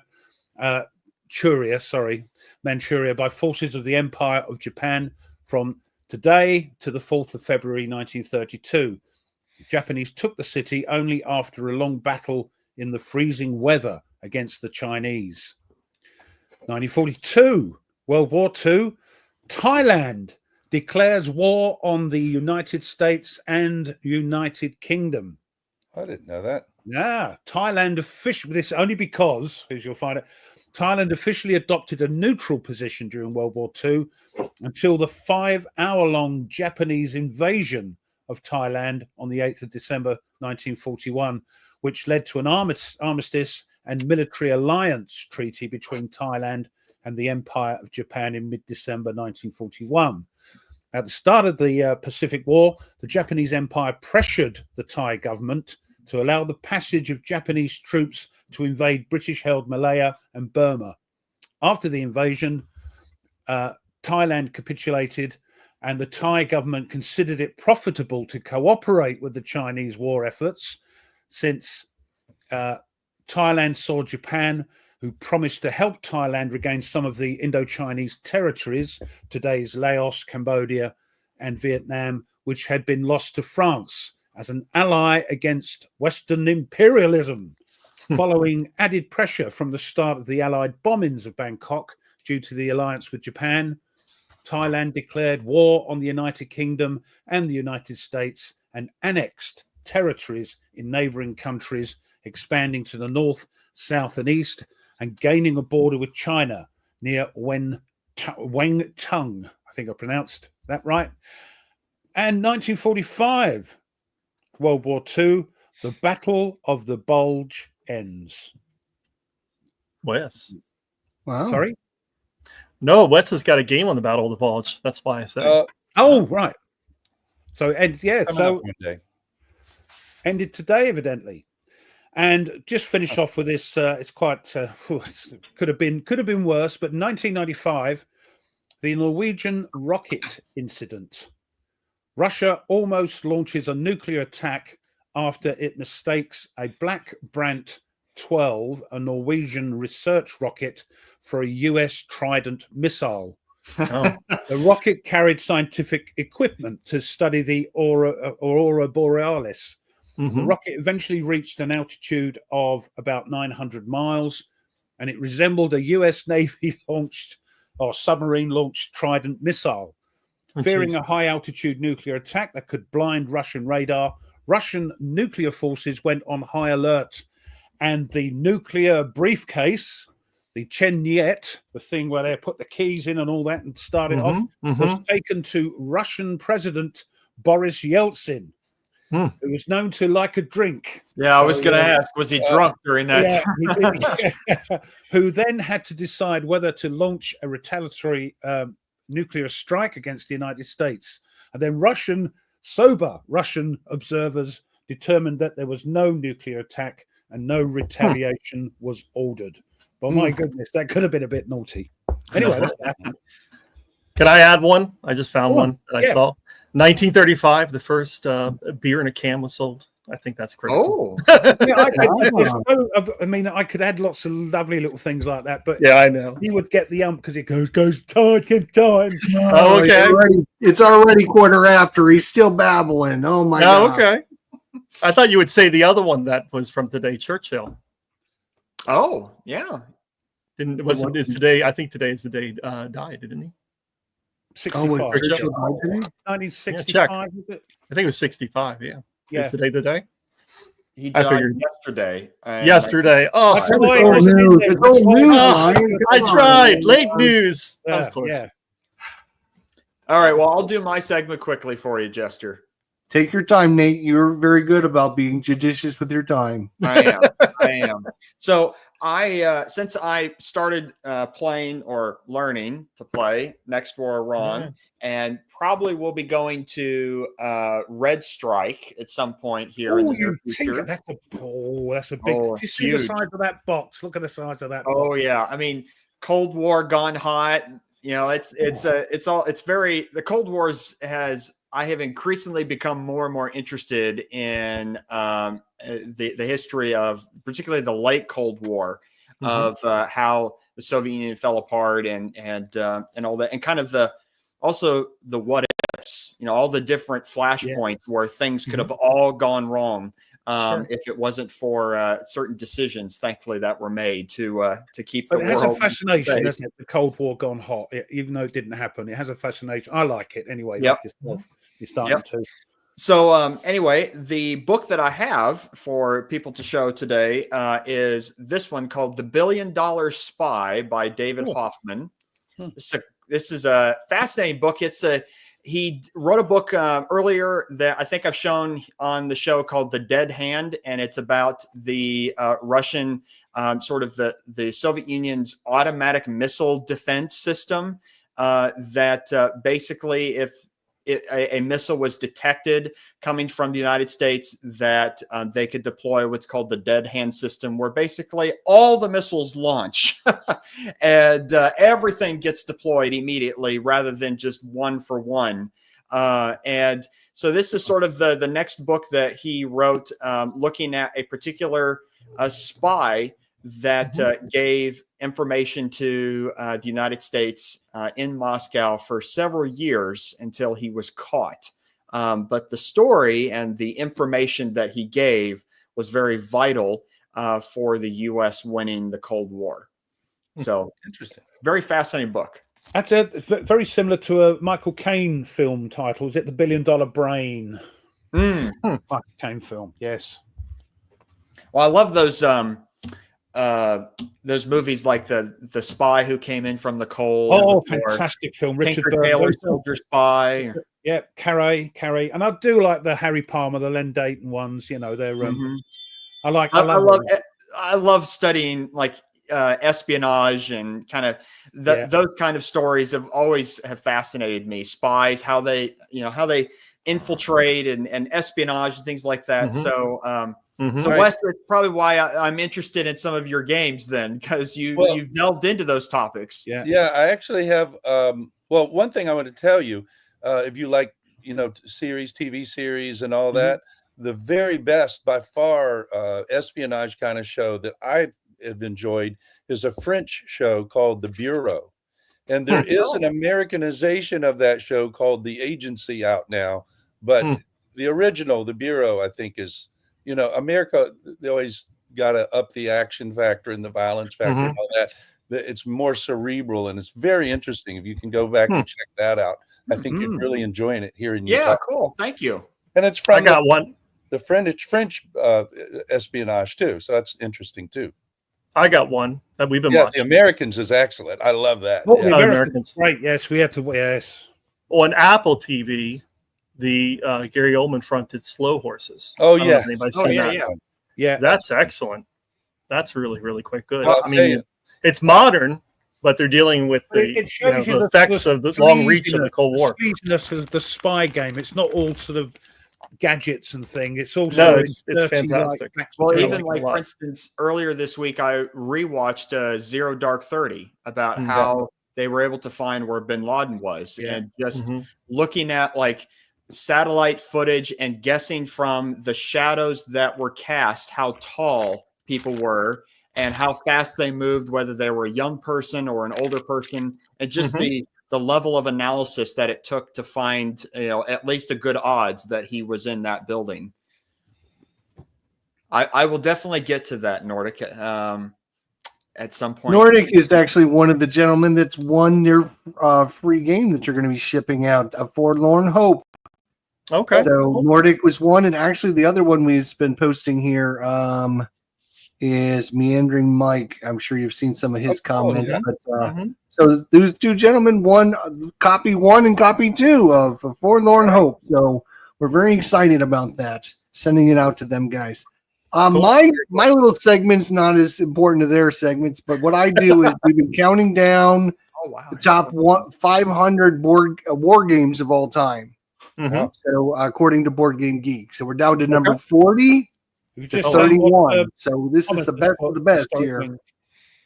Sorry, Historic Wings. He said he graduated with the guy that is really neat. The $1 billion spy. Graduated from my program at MSU. Yeah. Ooh. Wow. Yeah, nice. Thomas can tell you what he does, but then he'd have to kill you afterwards. What he used to do anyway. All right, so let me share my screen. We can see what number 40 is. Share screen. There we go. Okay. It is the Battle of Five Armies. Wah, wah, wah. It moved number up 40. This is Another miniatures game. How many miniatures games have we come across, guys? Quite a few, I'm sure. Lots. Like every other one in the top 100 is a miniatures game. But they call them. There's Ryan right there. Oh, no, wait. I haven't played this one. I mean, I played the other one, the War of the Ring, and I know it's the same system, just to this battle instead of that battle. Yeah. Looks great. I mean, I like the War of the Ring game. That's fantastic. The art is so fantastic on the War of the Ring. They do a fantastic job. All right, number 39 is Crusade and Revolution, the Spanish Civil War. Yeah. 1936 to 1939. I have not played that one. I mean, I know a little bit about the Spanish Civil War, given that I worked on Land and Freedom, the Alex Knight game. Oh, okay. So somebody explained to me how the war for Spanish Civil War in 1936, which like very little people know anything about, how that becomes the number 39 most popular war game of all time. Oh, yeah, that's got to be how it plays. I wouldn't have guessed. Yeah. Yeah. I guess it shows you the gameplay is more important than you know, the theme. Like we need another Battle of the Bulge game, or we need another Normandy game. You know. Yeah, also, remember that's you know him. What's his name? The Spanish chap and that Austrian painter. Yeah, he wanted to test out certain things. So his Luftwaffe got a good old grounding. That's why they were so good at the beginning of the war, Second World War, because they'd had to go with the Spanish Civil War. You know, the Stukas and Messerschmitts and that. I will say that the topic, I mean, while maybe not as popular here in the U.S., is much more popular in Europe. Yeah. So it could be also part of the reason. All right, number 38 is 1989 Dawn of Freedom, which is a Twilight Struggle clone, I guess. Right up Nate's alley. I own it. Haven't played this one yet, but I own it. Yes, I like very Twilight Struggle-ish. Have you guys played this one? No, I have not played it. I think I have remember the situation. Yes. I know it's Jason Matthews. All right, number 37. What? This is Can't even very pronounce popular this game, one. very popular. Huh. Never heard of it. Again, a Cold War one. Interesting. See, so we educate people on our show. I mean, we don't just sit around and babble the whole time. We kind of share things with people and make them explore things. Nate has cost people thousands of dollars with all his books he's been talking about. Books. I don't know about thousands. But number 36. There is a playthrough. Advanced Squad Leader, Starter Kit 3. Interesting. Have you guys played the ASL? I'm not a big ASL person. I tend to find myself more drawn to operational and strategic type games. Excellent. That's not really been my thing. And I can't stand I'm not a big fan of the clinking. And every time you go in the places where they're playing and they have the little glasses and all of the dice. Yeah. But you know, I love selling this stuff because it always sells for good money. People love it. People love it. Number 35 is number 32. Yeah, number 32. Number 34 is Conflicting Heroes: Awakening Rebellion. Yeah. This is the second edition. We've had the first edition a while ago, and now we're down to the second edition. Have you guys played any of this, Conflicting Heroes? Just a tiny bit. It's a lot easier and smoother than ASL kind of stuff. So. Guilty as charged, my lad. Is that sealed? Yeah. It's something I want to try, but it's something I've got other things. You know what I mean? To try. And then number 33, we can just ignore this one. It's trash. Atlantic Chase.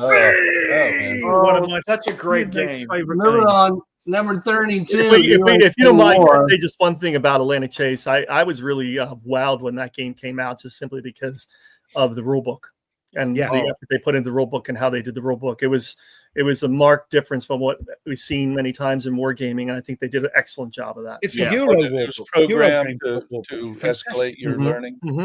Now this is one of my favorite strategic games. Period. And I actually prefer much more this over the old Victor Games Civil War. Yeah, I mean, I can understand that. I mean, we played that a lot when I was young. I don't know that I can imagine getting that out now and playing it. Maybe definitely played a lot for the people. But if I'm going to choose, that's a fantastic game too. The U.S. channel much because it's very decisive between our group. Two people like it, one person doesn't. Since I'm in charge, we don't talk about it. This game here? No, Atlantic Chase. Atlantic Chase. Oh, Atlantic Chase. I'm sorry. I interrupted the U.S. Civil War is the first game you and I played, Ryan. That's right. We did. But that was the first time we got together and played a game with that's right. Dave and Fred. That's right. We did. I forgot about that. But yeah, this is a fantastic game. I'm happy to just set this up and tool around with it if I have space to do. What I like about this and being Hex Encounter, you feel the distances. There are a lot of games you don't feel the distances, but there you really do. And that command and control stuff drove me crazy trying to get anything to happen with the Union. I think that this game teaches really well the geography of the Civil War. Yes. Because you really get a feel for the importance of, why did they go this direction? Why did the troops go down? Why was there so many battles in this area? Why were they all over this? Why did they go? And you understand it completely. You go, the valley went down through there. They can't get through here. There's only one pass along here. And it really, you get a real firm handle of the geography of it by just playing a game like this. Oh yeah, it's a fantastic teaching game. Yep, but I mean, beautiful game too. The map really shows it well. Specifically in Virginia, why the sort of Virginia split in two in the Civil War with the Shenandoah Valley and then the rest of Virginia, because the Shenandoah Valley, if you drive through it even today, I mean, it's contained. Exactly. Yep. You can't. You go down this way. There's one little path this way. Very little paths to get across. Exactly. Number 31 and the last one for today: Enemy Action Ardennes. Yeah. The Butterfield. I know it's John. I know it's Mr. B, but it never appealed to me. I watched a couple of videos. I didn't like. Maybe I didn't give it a chance, but it didn't. Is it because of your color blindness and the different arrows and everything? No. Oh, he's got the bloody arrows in it again, but I think they're only black and blue, aren't they? As opposed to the D-Day. Yeah, well, I think there's black, blue, and maybe orange, but yeah, I think I'd cope with that. But did you try it solo, or did you try it 2-player, or what did you do? I haven't got it. I didn't buy it because I watched a few videos. I watched a few videos, and it just didn't grab me. For some reason. That's fair. But I do love his games. I've got RAF, one of my favorite games ever. I've got the what do we call it? The D-Day and the other ones in the series. Where are they gone? They've gone somewhere. Well, Russ is pulling out one now too. Oh well, yeah. And this is much simpler. Yes, and very popular. Very popular. And, people like that. a certain YouTuber on here played that not too long ago. Yeah, I played it last week. Was it last? Is that the one I you think played it's with Combat Cardboard Command? Cardboard Commander myself played Yeah. it, and of course I won. Of course I won. I mean, come on. And that put me 2 victories and he 0 for him, so 2-0. We got another one coming up next week, and we're playing a Gist of Robin Hood. So our third match is a Gist of Robin. You guys tried that one? That's You did play it, right? At War Game Wednesday. You know, Jason Matthews runs War Game Wednesday in Washington D.C. at Labyrinth Games. Nate, you should run up for one. I should. Or heck, you should be a guest. You should contact him. He's always looking for designers or people that know a lot about games. But Cool. yeah, Jason Carr was there with it right before it came out, because it was the day before what's it called? Circle DC started. Oh, and then he brought in Circle DC because I saw it at Circle DC so and everyone was playing it there. It's a gorgeous game. It's so good looking. And Nate, you're so close to that too. Are you going to be at PresCon and Circle DC? Some of these? I actually have not been to a convention at all. Oh, let's all meet at PresCon. We'll show you a good time. Okay. It's Charlottesville. For you, it's an hour or less. Yeah, right? yeah, not far at all. Yeah, we'll be there. I'll be at least there Wednesday to Sunday. So yeah, I'm definitely getting there Saturday. I might be there a day early. I might be there Friday and Saturday. We'll see. So come on, let me go. Great. Great, you got a date on our show, Nate. That's wonderful. His first convention, brilliant. All right, not bad. Rough. We're just chopped liver over here. Yeah. No. Well, where are you, Jester? I'm an hour south of Tampa, Florida. Yeah, you're a long way away. That's why I was picking on Nate, because he's so close. Because he told me where he lives. Yeah, I know. But I actually grew until we moved down here. I lived in Columbus, Ohio, so I was at Buckeye Game Fest Origins every single year for 25 years. So, will you be there again? We are not going back this year. I don't think so, unfortunately, because it's either our 25th and a wedding anniversary this year. So you're not going to Buckeye, or are you going to? No, Origins? I think we're taking 2 weeks and going to Iceland this year. So oh wow. Yeah, I know we're going to be at Origins, definitely. So I'm going to try and maybe, but so as Wes just said, it is so far away. Yeah, it's so far. You driving is a nightmare to get up there, and flying is not much better. Oh my god! I understand. So we're going to open up the chat to Ryan and Wes and Wharf Rat Gaming, and if you have any questions for Ryan or Wes or about the games that are going to be producing, what kind of games, when they're going to be coming out, when you can expect the game you won from them and you want it right now, what are we waiting on? Let's get it going. So if you have any questions for the guys, please put it in the chat. We'll try and get to you guys to open up the chat here. And we are open for submissions too. And we're looking for basically conflict games in the historical, science fiction, or fantasy is our first preference for what we're looking for, that last up to 90 minutes, typically, something like that is aiming for it. So, anybody out there looking for somebody to listen to them about their game, we would be able to do that. And we've answered everybody that submitted, and there's been a lot. And we don't ignore people. Sean asked whether anybody who does house rules, are you a budding designer? And I think you are. I definitely think you are. I think a lot of my original thoughts behind getting into designing and playing games was playing role-playing games, and then creating new scenarios for that, and wanting to design some role-playing games. And so a lot of that was just by modifying and creating something new and different, new characters, and then boop, you're a designer. But yeah, if you're putting in new thoughts and new concepts into games, that's certainly that's the first step. I've definitely have heard that if you want to design games, the first thing you should do is create something new for an existing game. Yeah, you could do that. New scenario or something to that effect. Expansion, anything. Yeah. You want to answer this one, Wes? The Forlorn Hope, Yeah, is it I'll Hex start Encounters on it. 3G area based? Yeah, it's squares.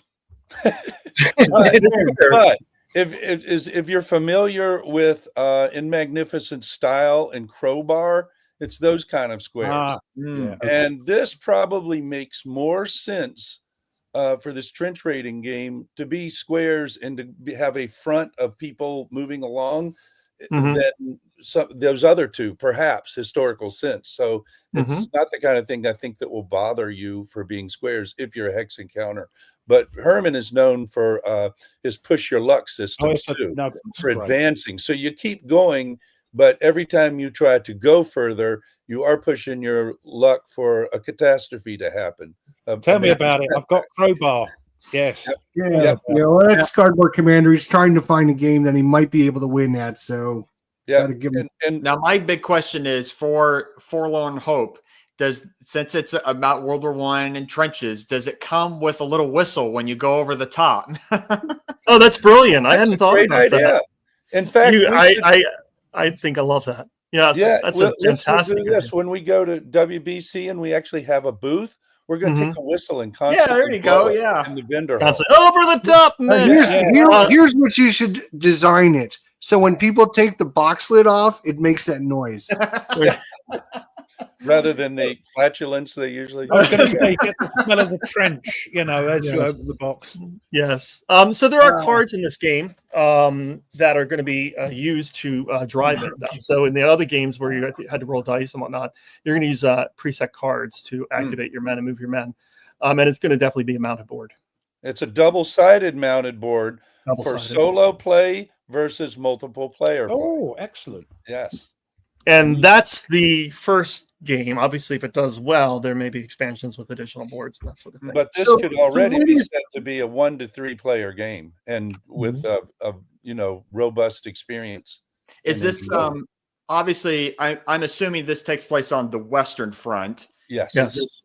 Late World War I, or because I know the trench systems change and evolve over time. So he's in the midst of doing scenarios for that, and the early scenario is earlier in the war, and then he has some other scenarios that go into the later part of the war. It is all Western. There will be British, German, French, American represented.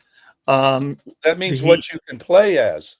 Which you can play as well, well, there are like the first scenario, you're British and you're facing off against Germans. Yeah, but there will be scenarios where you're Germans and you're facing off against others. He is working on some battle that is more campaign oriented, and then we're talking about expansions that will get into some other areas where there were trenches, and maybe even adding additional players, going beyond 3 into 5, 6, 7. Not that 6, not probably not 7, but at least up to 6. Okay. Do your companies know any UK companies? I thought that Second Chance ordered from Blue Panther. They definitely ordered from Blue Panther, so you'll be able to get booth over there for them. They don't do Compass. I don't know. Compass. They do Compass. Yeah, they do. Okay, then I would think Second Chance. Yeah, Second Chance would be your place. You haven't tried them already. I don't know. There will be a Kickstarter for Engine Thieves, and it'll be like they did for banning or what is it called, Burning Banners, which was huge for them, and they'll do it like 3 or 4 weeks, and that kind of thing, because it's sort of a different strategy. They're not talking about it much now, but it's going to come, and then they'll ship it right afterwards because they'll be in the factory by February, be in the warehouse, that is, by February. Meandering Mike, you're dead on. So Herman had told me that story about the fact that he had pitched the original and Magnificent Style to, unfortunately, the recently departed Alan Emmerich. And he said, it's World War I, trench warfare. And Alan said, I don't think World War I is going to sell that great. Is there anything else we can do? And they eventually decided to do Pickett's Charge. And that was a story that Herman had told me once before, but then reiterated in our first Rat Chat that we had. And our ears perked up, Wes and I. I mean, we had been looking at games from various designers. We just figured that we were going to probably release the first game would be from a brand new designer. We never thought that we'd be able to have Herman Lutman being our first design game. But our period sparked up, and as soon as the Rat Chat episode with him was over, we started talking to Herman. It's like, Herman, well, whatever happened to World War One game, did you still want to do that? And he's like, well, I thought about it. I'm like, let's do it. I said, we're in. Let's do it. We'll get the. And you know what was thrilling to me, besides him saying yes, was to watch how fast he worked. Oh yeah, this was in November. It was beginning of November, and he had the fully fleshed out, prototype for the first scenario by December. Yep. And yeah, I mean, it was like, and he was keeping us appraised of what he was doing and how it was coming along, and it was like just sitting there watching in real time a master do his work. So it was very cool. And we got it onto Tabletop Simulator very quickly thereafter. It's in blind play testing now. The blind play testing with the initial scenario solo, and that's actually going to be ending in a week or so. We have a physical copy that we're in the midst of producing. That's going to be at PresCon and Origins and WBC. And then we're going to actually start doing some blind play testing of multiplayer modes as well as the additional scenarios coming up soon. Yeah. And so, Nate, if you come to PresCon, but play even on the weekend, you can play it. You could film playing it or something. Cool. And, I'll look into it. Hopefully I can come up there. Yeah, that would be neat. We always try to do that on our show as well. If you want to get a group of us together, like we did last night for Microverse, and if we want to show it off and show people what it's like and try to play it for you, just contact us and let us know when when it's ready. Yeah. Did you do Tabletop Simulator with that or something, or an online version, or did you do a physical copy with Microverse? No, we do Tabletop Simulator. Yeah. Okay. Yeah. Or Vassal, whatever. I mean, whatever is available, that's what we use. So that'd be great. Particularly once we get the multiplayer on, that would make a lot of sense. We did that with Herman with his Plum Island Horror as well. Ruff had a little meltdown with that. Dicegate, yeah. Dicegate, yeah. So, no. We're used to doing world exclusives, so they tend to ask us because we have fun doing it, and we did Wolfpack for Mike Butterjelly before anyone in the world has seen it. We did it for him a couple times, and it went over really well. We did Mr. President. We've done Microverse. We've done Plum Island Horror. What else? We did the new tank one from Mike. The new Tank Duel. Yeah, but the North Africa. One. Yeah, the North Africa one. Yeah. So I mean, we're always available, and it's just trying to schedule everyone and trying to make everyone available. But and he's quite well known, So. Oh yeah, of course. Why not? No. This guy over here, you go to a convention, you're going to hear about Rough Swordsman.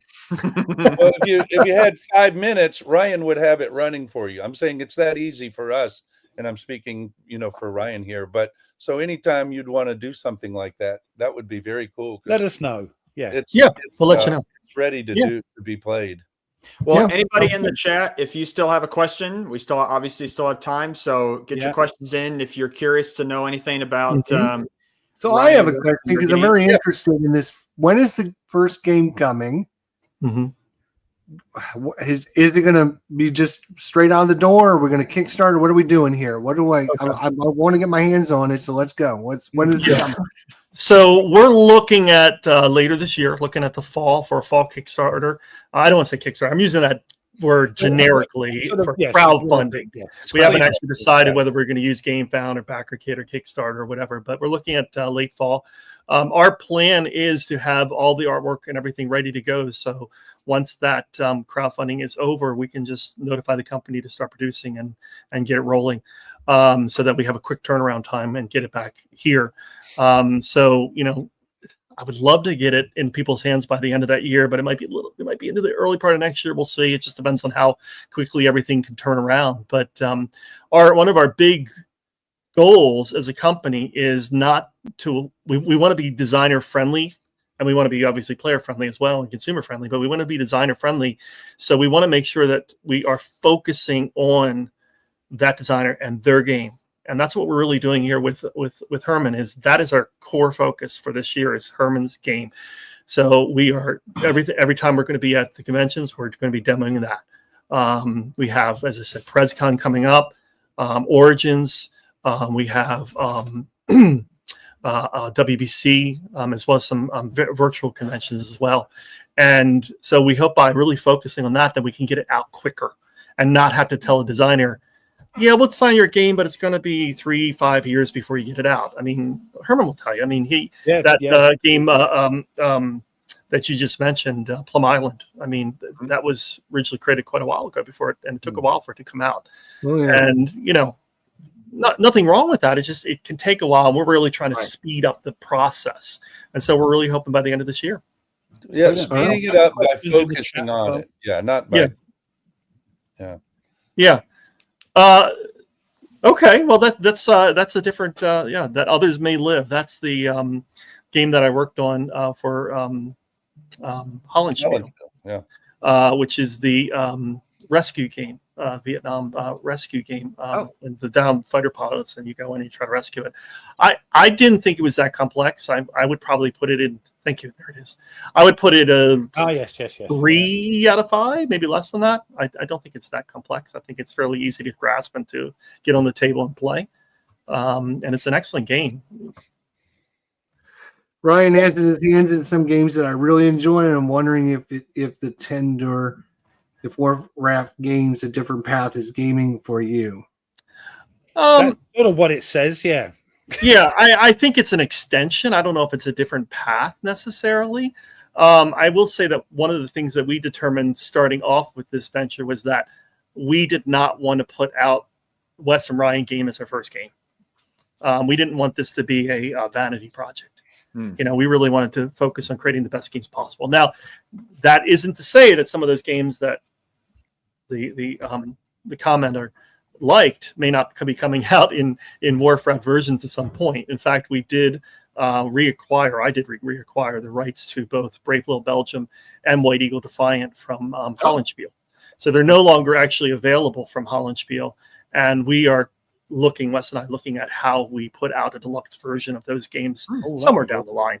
Not this year. Somewhere down the line, we're looking at that. It probably won't be the second game because I don't want to release 2 World War I games right in a row. I don't want to be the World War I company. But it's good to have those on the back burner. And yes, and same with Wes. I mean, Wes has lots of designs in his head and quite a few that are coming out from Compass, but he has other games that he's working on that we are looking at to release with Wharf Rat. So it's it's extension of this path. It's not it is brand new for me. It is something new. It is something different. But it is something that I've been preparing for. I mean, my whole thing with gaming and designing games was to kind of build up a portfolio of games, as a designer and developer. So that I had all these different games with royalties coming in, so that way I could look at becoming a publisher and actually start publishing games because I had royalties coming in from other places. Sure. And a catalog of games to pull from. So that was all part of the plan. It's not necessarily something new. Yeah, and I think a good thing to mention with us is we can't have the time to take our time on this thing because we have other sources of income and we love what we're doing. I mean, I love what I do in the music, and you're a fantastic teacher and all that too. And so we have that going on, and then we spend every other waking moment with this game stuff, which is a huge passion. Well, then it becomes a labor of love rather than a job, So, we don't want to be in a situation we have to get this many games out in a year, or we won't have enough income coming in. Yeah. And I know that is true with some companies because they have some full-time people working for them, and all these situations and offices and stuff like that. We want to try to keep it streamlined as possible, and we've done a lot to that end. I'm trying not to spend a lot of money in useless. Not necessarily useless, but places where I could save money. I try to save money. Right. And I mean, it's down to the little stuff. I mean, you accounting software. I mean, why do we want to talk about accounting software? We don't. But all the accounting software online, you got to pay X amount per month. And I'm like, look, that's a huge amount of money by the end of the year, and I could be using that to pay the artist. So I went and found a free one that I could use that works for us.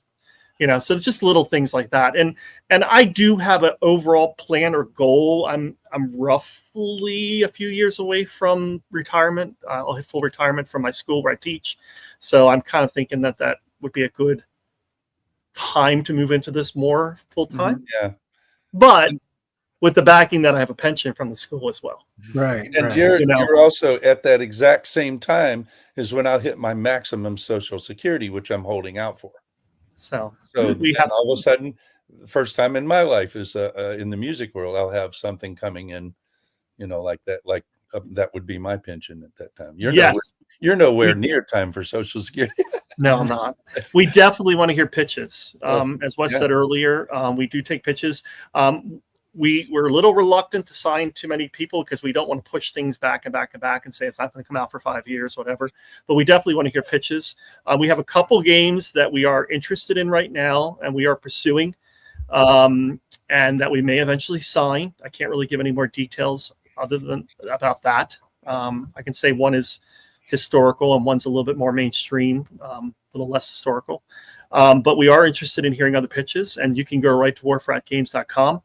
Or you can send an email to info@wharfratgames.com and send us your pitch. We do things a little differently. I don't love sales, what do they call this, sales sheets. I don't love them. So probably if you tell me about your game, give me that elevator pitch, a little paragraph about it, that'd be great. And if I'm really give me an email address again, I'm going to put it in the chat. Sure, it's info@wharfratgames.com. But yeah, just give me the paragraph. Tell me why it's so exciting. Wharfratgames.com. Wharfratgames.com. Yes. And then I probably will ask for a rule book. So I'm going to want to see. That's it. I'm going to want to see a rule book. I want to see something. I'm not looking for polished, but I want to see at least you have something down. I mean, I don't want you to say, "Oh, I got this great idea for this game," and I go, well, "Okay, you see, I don't have a rule book yet. You design it." No, I'm not interested in that. I want to see what you have. Right. So, if you already have it on TTS or Vassal or something. Oh yeah, we can play it. Wow. I mean, there's, if we that makes it even easier. See that makes everything. Yeah. Well, I definitely like that you're spending a good amount of time, especially with like Herman's game, to make sure that you get it right, that it looks right, that it plays right, and as opposed to having your attention divided across a million different games that you're trying to do, and instead you're focused on doing one really, really well, which that gives a lot of confidence for just on the consumer point of view that that game is going to be top notch and it's going to be well play tested and well thought out graphically and accessibility wise for when we purchase it. I got another thing to say, Ryan.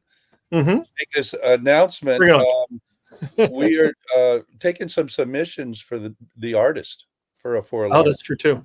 And so if anybody out there is an artist and this sounds like up their alley and what they'd enjoy doing, we'd love to talk with you too. We have, at least two that we've talked with, and but nothing's been decided upon. Can they email that info@wharfrat if they're an artist? Okay, right there. I mean, I can tell you a little bit about the nature of the artwork for the game, and that one of the things that we have decided is that we don't want to put out a World War I game that's just a bunch of World War I pictures from historical sources. So we've decided that we're fully illustrating the game from cover to all the cards, to all the counters, to the map. Everything will be fully illustrated in a unique style, fitting the theme, but also unique. We're telling all the artists, you come up with something cool, just bring it to us. We want to see it. And I think that's really one of our efforts to get it more into mainstream hands, because frankly, if you look at the mainstream games, they are fully illustrated. And so that's one of our efforts there. And I'm this is a great opportunity for people to enter your company at the ground level, as an artist, as a designer. I love working with young people. I mean, I'm a teacher by trade, as you know. I've done definitely solo title would be interested. Bring it on. We'd be very interested. Send an email, Carbold. Yep. I'm a teacher. I've taught history.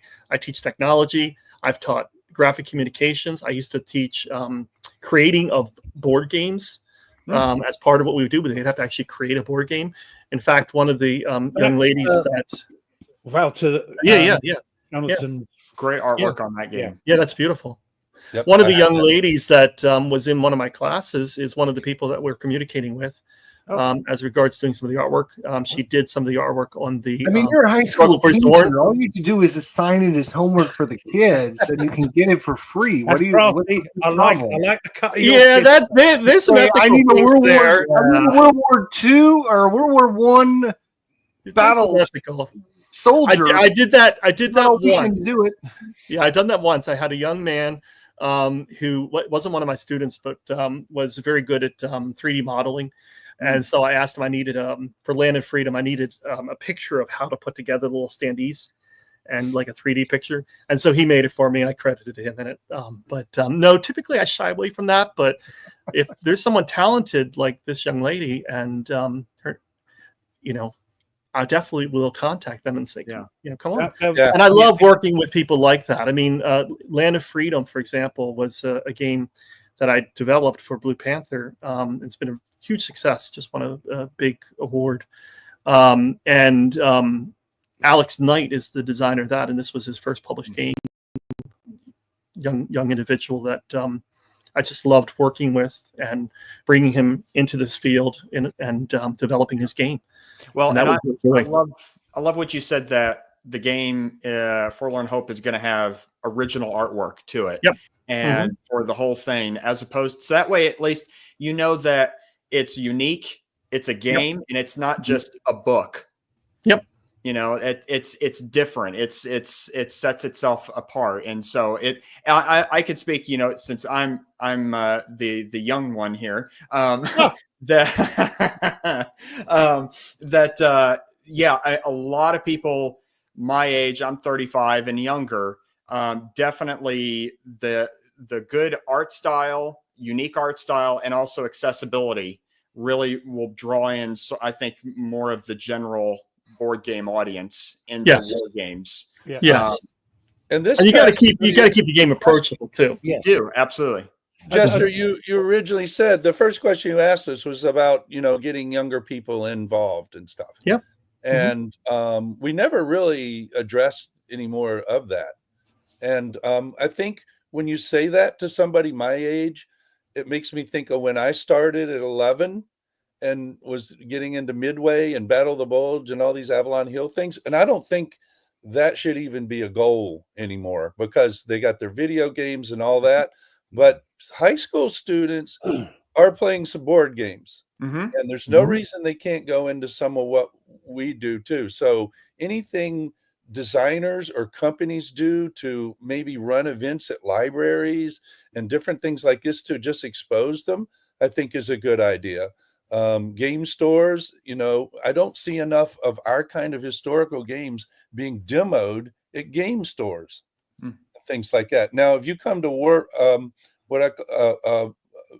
Game Wednesday that Jason Matthews runs, there's a lot of college students very often, and things like that, because Sebastian Bay runs his program at Georgetown, and some of them will come out, and then they'll be coming out even if he's not there, that sort of thing. So there's ways to do it. So when we want the young people, I think we really want to get more of the 20s and 30s years old, which are heavy into playing board games now. I mean, that's, a huge demographic, and just try to sway them into our corner too, Well, and that's where I have been seeing, and I just actually saw over the weekend, or yesterday, actually, specifically, a more bigger Euro game YouTube channel where one of them went and played 5 different war games, and found that basically the more unique and more original artwork, and how accessible it was of getting into the game, drew him into wanting to play more war games, as opposed to the ones that have the black and white pictures and just the way that things were done 30 years ago, which is fine. Those are fine games, but it drew him as a younger person who was already interested in sort of those types of historical subjects, because he was playing like video games on that, or had read a book about that, and then actually seeing that on a game was more captivating for him. Go ahead, Wes. Let me say this real quick. As a history teacher, then Mhm. I'm assuming you're teaching classes. Are you seeing as much, more or less interest in history happening? Is that something that's waning, or people getting more interested in it? Oh, I think 'Cause that's the key history. to this too. I would say history definitely is seeing much more of a resurgence, particularly like if you go on YouTube, like there's certain YouTube channels where a video will be uploaded and you're getting 1 million views instantly. You know, I'm thinking something like Epic History TV, where they've gotten so many people interested in the Napoleonic Wars, where that was sort of, you know, I would say 5-6 years ago, that was sort of a niche topic for the general audience. And now each video is getting, you know, 500-600, 1 million views, 500, 600,000 or to 1 million views per video. Or like, for instance, there's a historian, Mark Felton Productions, on YouTube. The Vampire. That he's a professional historian, and he looks at different topics of World War I, World War II, the Cold War that people don't really consider. Like, for instance, like Herman Goering's personal train, like what happened to it, you know, after World War II. You know, it's like, I never really considered that. And all of his videos do really well. So I think history is definitely still an interesting and really fascinating topic for people. It's just the way that it's presented. So that means, you know what's not interesting? We need to get into that. We need the to fact that it's time up, gamers and we have to like wrap up the show. Remember how we told you guys 2 hours is going to go by, and you're going to be like, "Wait a minute, we just started talking." That's why his tea's ready. We're gonna have to cut you off. We're gonna have to maybe we'll have to have you back. How's that? Okay. Sounds Should good. we have him back, gentlemen? I think we should. I think we should have him back. I think so. I mean, Sean asked a question, and it's dear to my heart. Will, like some games, they will put in a solo variant for the game, not a bolt-on, but something that's integral to the game. Will you be doing that with your games? Because there's a lot of solitaire players out there. It's mandatory. Yes, right. Thank you. Mandatory. There you go, Sean. There we go. It's got to be. Well, we're not going to have much chance to wrap things up. We got quite a few things to get going here, and we do appreciate Wes and Ryan for coming on. Thank you. Guys. Thank you for having Stick us. around after the show because we want to make sure we say thanks for you guys. Thank Everyone that came out today, do be sure to check them out. We're going to have them on again when the Kickstarter gets out. We've already talked about having them back on later this year when they got maybe some screenshots they can share with us, and maybe some goodies. Maybe get Herman get on with them, maybe. Sure. I don't think he's invited. He's just a little designer. Nobody's ever even heard of this guy, so yeah. As long as you take it easy on him. Take it easy on him. We made him take it easy on him now. He's lovely. He's one of the loveliest. Next week we have another designer coming on. This is Thomas Van Heer, Historic Wings. Oh, great. He is. If you want to talk about somebody that's knowledgeable in airplanes, he knows everything about every single plane out there. Yeah. If you guys are going to do an airplane game, get a hold of him. He'll be an invaluable resource for you guys. His book games are worth the price just for the book. Yeah, he's got so much wonderful. It's like the game information is a little bit, and the rest is just history and knowledge, and brilliant. And not to spoil anything, but he's announcing some new stuff. World premiere next week. Well, another world exclusive for the War Room. So he's going to be announcing. And he's been very good to us. So we love him. And so he's going to come on. Ryan, Wes, thank you, gentlemen. We do appreciate your time. Great talking with you. You're now a friend of the War Room. If you have anything to share, email us. We'll be able to share with everyone. And, we'd love to have you back on later in the year and to catch up with you guys again. Sounds good. Yeah, thank you very much. Thank you so much. Wish all the luck in the world as well. So thank you. Yeah, looking forward to it for sure. We love the little guys. We love the guys that come on and talk to us, and we love to support those people. So whatever we can do to help you guys out, just let us know. We appreciate. Thank you. It so appreciate it. Nate, we'll all right, guys in the chat. Thank you so much. Next week it's over on Ruff's channel. Yep. Over on Ruff's channel. So and then the following week, we got another surprise. We got Nate, your friend's coming on. No? No, I have to change that, unfortunately. Something came up, but that's fine. All right. It will happen eventually. All right. Well, everyone, we'll see you next week. Take care. Have a great week. Thanks, everyone, Don't in the forget to chat. keep posting your 10-game challenge. You guys have been doing great this week. And we look forward to seeing what everyone plays this week and talk about it next week. Thanks, everyone. Thank you. Bye-bye, Yeah. everybody. Always, see you later.